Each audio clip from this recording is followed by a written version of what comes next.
Pro Group Management. Workers' comp that works for you.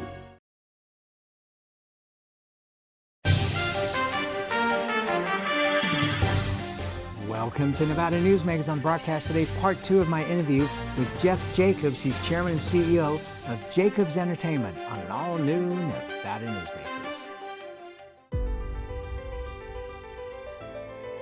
Welcome to Story County, where history meets innovation, and a pioneering spirit continues to shape our future.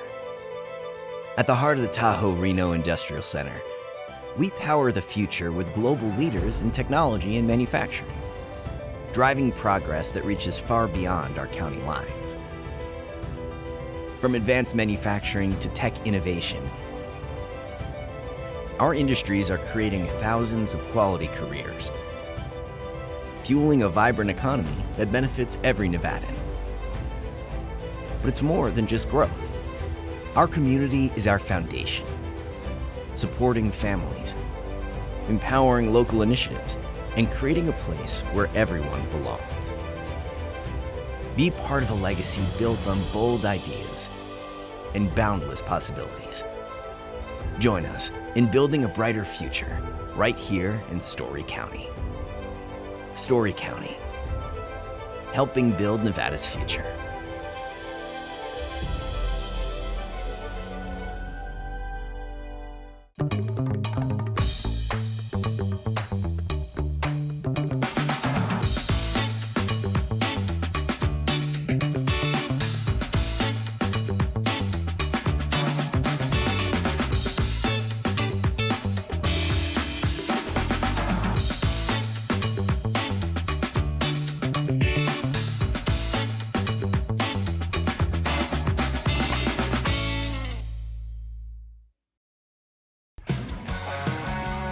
It's a good time to eat. It's a good time to play. It's a good time to win. Your good times a train wreck. This is Nevada Newsmakers with host Sam Shad on No Holds Barred Political Forum. Now, from the Nevada Newsmakers broadcast headquarters, here is Sam Shad. And back on Nevada Newsmakers, we are going to continue our conversation today with Jeff Jacobs. He's the chairman and CEO of Jacobs Entertainment. This is part 2. Part 1 you can find on our website, or if you want to download the podcasts. When we left the previous program, you had mentioned that, by the time this is all done, you could end up spending around $2 billion on this project, and potentially 2,000 rooms. So in just thinking about that, when Kirk Kerkorian built the MGM Grand in Reno, which is now the Grand Sierra Resort, there were 4 pods, and the idea was 1,000 rooms in each pod. They did build 2,000 of those rooms and stopped there. Grand Sierra has plans over the next 8 years to build another 750 rooms. I never thought that it would be possible to have 4,000 rooms at any property in Reno. And then the Row became one entity under Caesars, and we have 4,000 rooms there. Right. You're talking about adding another 2,000. So it's 8,750 rooms just in those properties. I'm not including the Nugget, the Peppermill, Atlantis, or anybody else. Can Reno sustain that kind of number? And what do you have to bring here to be able to justify the number of rooms? GSR and I are both looking at conference center hotel space. And I think that's their new tower, is 700 rooms. It's going to be related with their conference facility. We're looking at a 2-story over a garage conference space to the west of the J that could handle up to maybe 200,000 square feet of conference space, indoor convention space. So of our 2,000 room potential, probably 500 of those are conference, non-gaming related. People that don't really want necessarily to go to a casino, but they want to come out of market, out of California. So we think that's a separate demand, and that'll kind of be, that size will be determined by how we do as we try to pre-sell that, sell it over the years. The other, say 1,500 rooms, 700 are already built, so maybe another 800 rooms. We're looking at some of those possibly being condo hotel rooms. where people from California might want to put some money into Reno for tax reasons. So it wouldn't all be Jeff doing more gaming hotel rooms per se. Right now, Las Vegas, the gaming portion of the revenue is about 32%. Right. The rest is everything else, so entertainment rooms, food, etc. In Reno, my understanding is that the gaming portion has been about 60%, so considerably higher than Las Vegas in that. How do you view the mix as you move forward with this? Well, when I started out in Vegas with the Riviera, and it was probably 75% gaming. It was just a box with gaming. Was Atlantic City around at that time? It was, yeah. Was anything else around? Or was it just Atlantic City? It was probably just Atlantic City back okay. then. Well, that was a training ground for Vegas. Right, right. But that's a different market. That's an international mecca.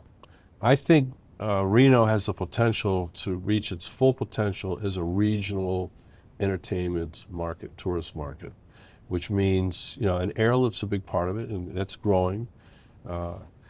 It'll continue to grow as the area grows. So I think people in the Bay Area, Sacramento, really haven't had a lot of reasons to come to downtown Reno. In fact, they've had a lot of reasons to stay away from downtown Reno.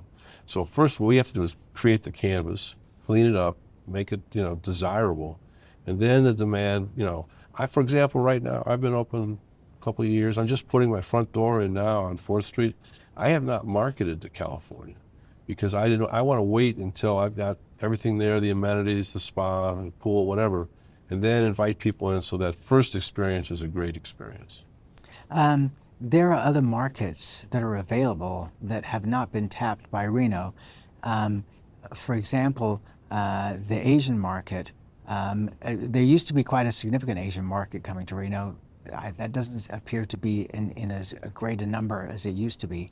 And one market that Rossi Rollencotter, who, as you probably remember, was the head of the Las Vegas Convention Authority, talked to me probably 20 years ago about the Convention Authority in Vegas wanted to go after the Indian market.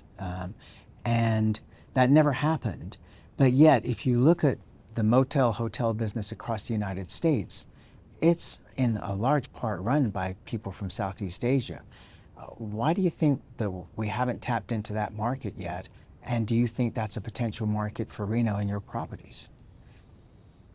Well, in terms of the Asian market, with a strong Asian population in the Bay Area, for example, the industry just put on a show at the Reno Event Center, an Asian act, who brought a lot of Asians in for the show. I think different cultures want different types of entertainment, and if you provide them a good facility and a good experience and good value with entertainment that they want, I think that you can grow that. One of the markets that even though it's getting better served, but I think is still underserved across the state, is the Hispanic market. And I know that Alex Morello is doing more with that at Grand Sierra. Is that a market you're looking at as well? Yes, it is. Because they've got, look at all there's a markets. lot of middle class and upper class. Sure. Not everybody's, working in landscaping. No, it's a lot of money, disposable income. But again, until I have all my amenities set in place, I'm not comfortable. I don't want to oversell and under-deliver. I want to do the opposite. Which is very smart. For all segments of the market. Well, I mean, one of the things that I think, part of my business, apart from doing this show, we have an advertising agency. And from that perspective, I look at, don't bring somebody in to something that's not finished, because that's their first impression. And Reno has always been a place, going back to when I first moved to Reno in '78, where if you go to a new restaurant, and the food's good, you go back. If the food's bad, you go back in a year. So it doesn't make sense to not have everything in place for where you want to get going. Right. And we also, we're working hard on getting to know the locals, because that's a big part of our business is, local, taking care of the locals. Okay, and how is that going so far? Because Reno is not the most open town. Right. You've got to blend in to be a part of the community. How's that going? Well, we do a lot of things in the community. We get to know a lot of people. charities and just different organizations. We're going to open up this fall Rolling Arts Banquet Hall, which I'm bringing in 40 European sports cars as a display area. And there's a lot of car aficionados here in the area, with Hot August nights and whatever. So, in fact, this year we're going to be the registration desk for the whole city for Hot August nights. So that'll bring about 10,000 people in to register and see the property. So as we bring in more and more amenities, we can bring in more and more people. All right, let's take another break and we'll come back more with Jeff Jacobs from the J Resort after this timeout. As you know, Reno is booming. Toll's development company is helping it grow with insightful design and development, building community with every project, adding beauty, adding excitement, emphasizing our shared humanity. Reno is becoming bigger. Toll's development is helping it become better, more livable, more enjoyable. To learn more, go to tollsdevelopment.com. tollsdevelopment.com. Fantastic cocktails and delicious food. It's a good time to eat. Over 500 hot slots, plus electronic table games. It's a good time to play. Player rewards and big-time jackpots. It's a good time to win. Ooh, your good time's a train. Like a traditional handmade basket, retail is woven into the fabric of life in Nevada. From big box to mom and pop, retail supports our communities in countless ways. Jobs for the disabled, team uniforms for kids, help for the elderly, and so much more. Retail employs over 1 in 10 workers. Retail supports Nevada, and we support retail. RANNV.org. Pro Group Management specializes in providing industries with the necessary components to satisfy and exceed workers' comp requirements. Every business has unique needs and specific regulations. Pro Group Management stays ahead of the curve, providing up-to-date services to keep your industry in top form. Discover how we simplify your tasks, improve efficiency, and reduce expense to keep you moving in a positive direction.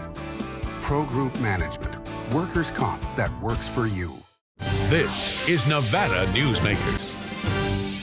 And back on Nevada Newsmakers, we continue our conversation with Jeff Jacobs. He's the chairman and CEO of Jacobs Entertainment. We get questions when we post the guest list of things coming up, so I've got a few for you here. Right. One of the questions, when are you starting construction on the Bonanza Inn? That is part of, I would say, the next 3 years worth of work. That's included in there. There's about $200 million of work we're going to announce next month, which includes the Bonanza Inn. So I would say we're designing it as we speak.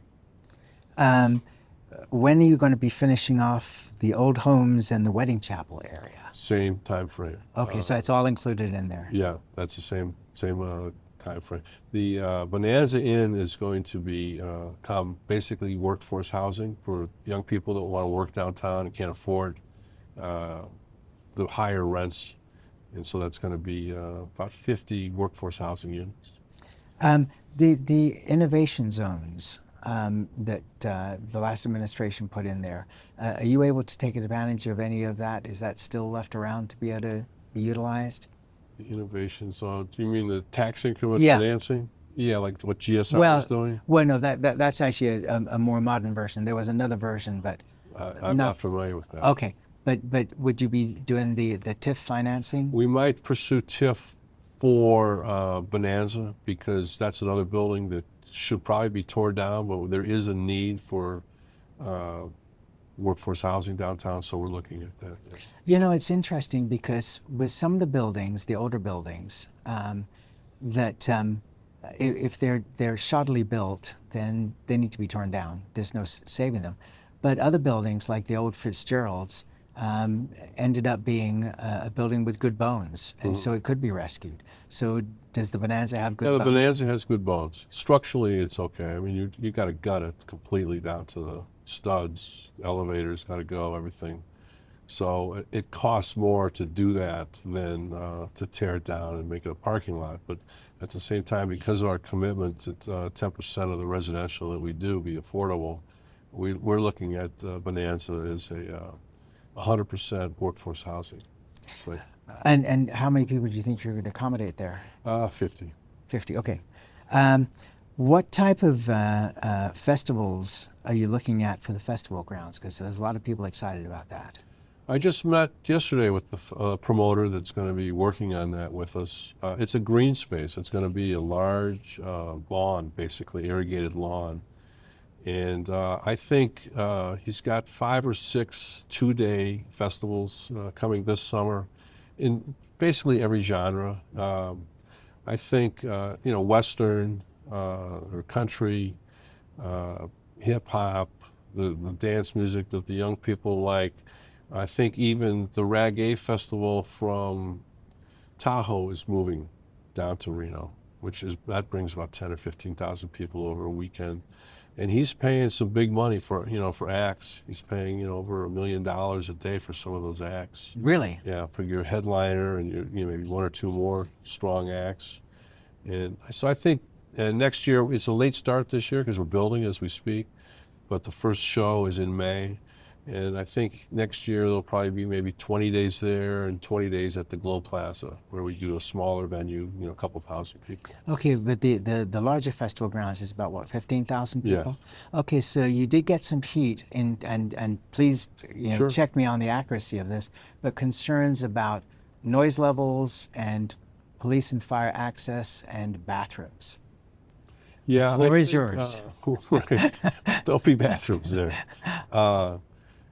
Police and fire, they've obviously signed off on it. We wouldn't be under construction with a building permit. And the noise levels, there are some folks who live in the Montage that are concerned about sound. And we've purposely set the stage and pointed the speakers to the west, away from the residential downtown, which I think is a big help. And they came and presented their case, and we came and presented our case to Planning Commission 2 weeks ago. And they voted 7-0 in favor of the project. So now we go to City Council in, I think, the 9th of April, and there'll be a vote at City Council to give it the permits that are needed to continue. And I think it's fine.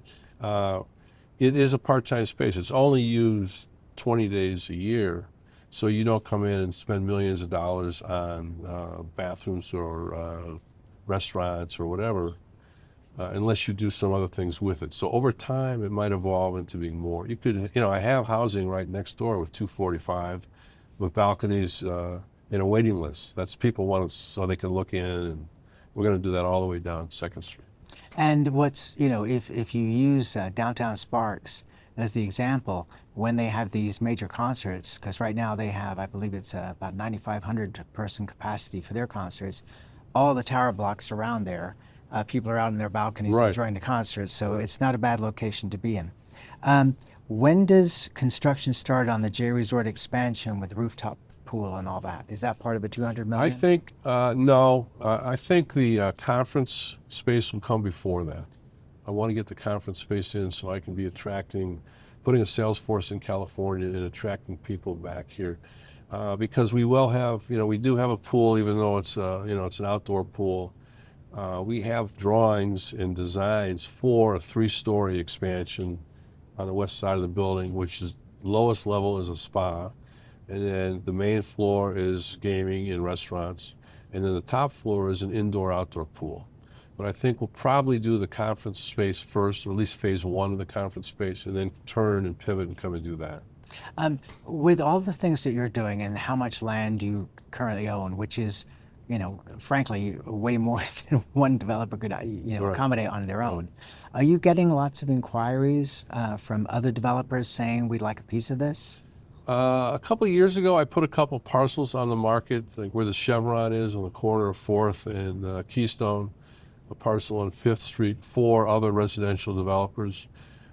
The problem they have is making the numbers work. When you have a casino commercial enterprise that can support the development of housing, that's one thing. If you're asking a small developer to come in and do a standalone project, There's no critical mass. The land costs the same as it did when I bought it, so it's difficult for them. Although on 2nd Street, there are 3 new projects, residential projects taking place, and I think you'll see another one on 5th Street coming in with the TIF program.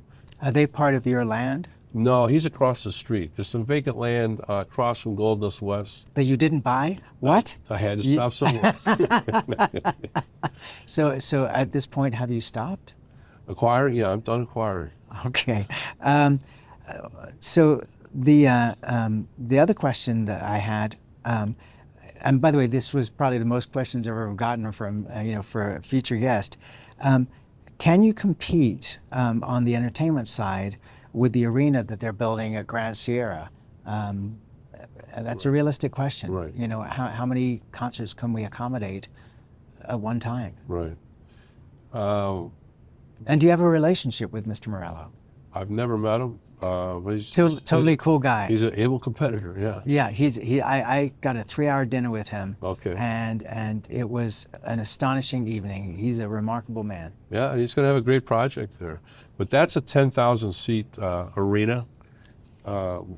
If I do an indoor space, which I will someday for entertainment, it's probably 3,500 to 4,000 seats. Because if you talk to AEG or you talk to Live Nation, if they wanted to do more in Reno, that's the kind of space, that's the thickest part of the market. There aren't that many acts where you fill a 10,000 room or 10,000 person facility.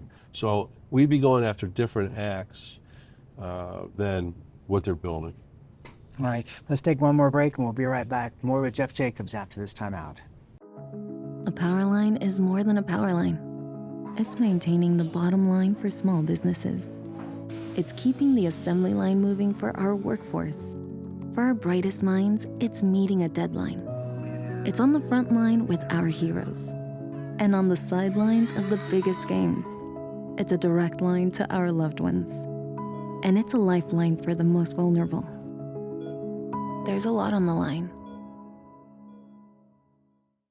The trucking industry is the most resilient link in the supply chain, moving 95% of our freight in the Silver State. And while essential, the road isn't always smooth. Supply chain disruptions, rising fuel costs, and unrealistic rules and laws that hamper our ability to serve our customers and country. Our prosperity and every sector of the economy, manufacturing, mining, medicine, and food from farm to table, is tied to trucks. There's nothing without trucking. The Nevada Builders Alliance has been protecting the interests of the construction industry for over 50 years. Our programs save members thousands of dollars every year and allow them to provide much-needed benefits to their employees. Our industry also allows Nevada to grow. If you're thinking about a career in the construction industry, reach out. And if you haven't thought of a career in construction, what are you waiting for? We are the Nevada Builders Alliance. Southwest Specialties has been making the homes and businesses of Nevada beautiful for more than 20 years. Their experienced designers and craftsmen create the walkways, backyards, water features, and a variety of outdoor cooking areas that add curb appeal and value to your investment. Call today or visit them at their website and see how they can make your outdoor spaces special. Southwest Specialties, creative, distinctive, beautiful. Carson Valley Inn, it's your place for the good times. Carson Valley Inn.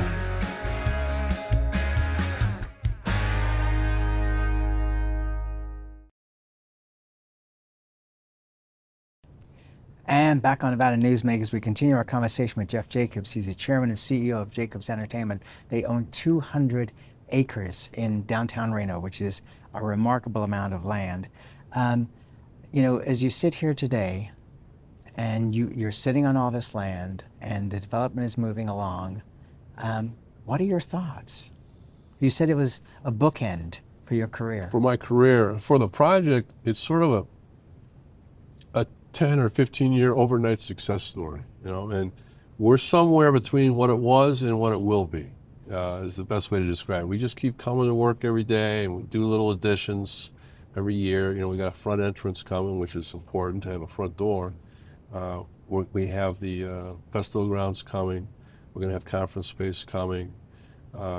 More F&B, as you mentioned, the spa, the pool, at the casino. And then what happens This is around Nevada it, Newsmakers. There's some of that third-party residential coming on 2nd Street and 5th Street. I think I mentioned when I first started this, I thought there would be 2,000 apartments in the area, and the area is well on the way to that. The rest of the other side of 4th Street, I'm not sure what that's going to be as I sit here today. I don't know what the demand will be. I think between now and then, probably what I'm going to do is try to do some outdoor youth sports. You know, so there's a lot of folks that want to come and participate in youth sports. Maybe it's outdoor volleyball tournaments from people coming from California or wherever. I hear different ideas every week from people. Well, with that much acreage, there's certainly a reason to have somebody come to you with new ideas. I thank you for taking so much time, and I especially thank you for driving down from Reno to Carson City so early in the morning to do this. And the best of luck with this project. It's pretty amazing watching what you're doing. Thank you. Thank you. And we'll be right back. Each day, the Children's Advocacy Alliance partners with leaders, legislators, and families across Nevada to improve children's health, education, economic well-being, and safety. We recognize Nevada will be no better than the state of its children. Be a part of this change. Be a supporter of the Children's Advocacy Alliance. For more information, go to caanv.org. Imagine a magical garden that feeds Carson City's hungry and homeless, teaches our high school students agriculture, creates hanging floral displays to beautify downtown, and yet charges nothing. It's not magic. It's the Greenhouse Project. It's real, it's growing, and it needs your help. Go online to carsоncitygreenhouse.org so together we can grow it forward.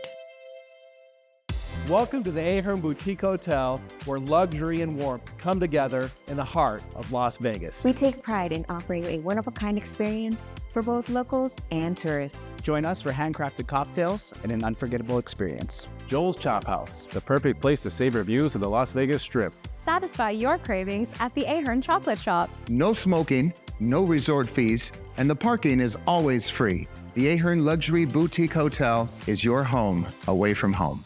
For 50 years, Nevada Heating has been keeping people comfortable in their homes. At Nevada Heating, call the Do It Right guys and get the heat back on today. Call us today and we'll fix it today. That's the Nevada Heating way. Why freeze for days on end when Nevada Heating can get your furnace fixed today? Call us today and we'll fix it today at 323-5585 or schedule us on our website at nevadaheating.com. Save money and take transit. Did you know you can ride the bus all day for less than what it would cost you for a gallon of gas? Plan your trip now by going to rtcwashoe.com. Thanks for watching Nevada Newsmakers, coming to you from Carson City, from the headquarters of the Nevada Builders Alliance. We'll see you on the next broadcast. Thanks for watching.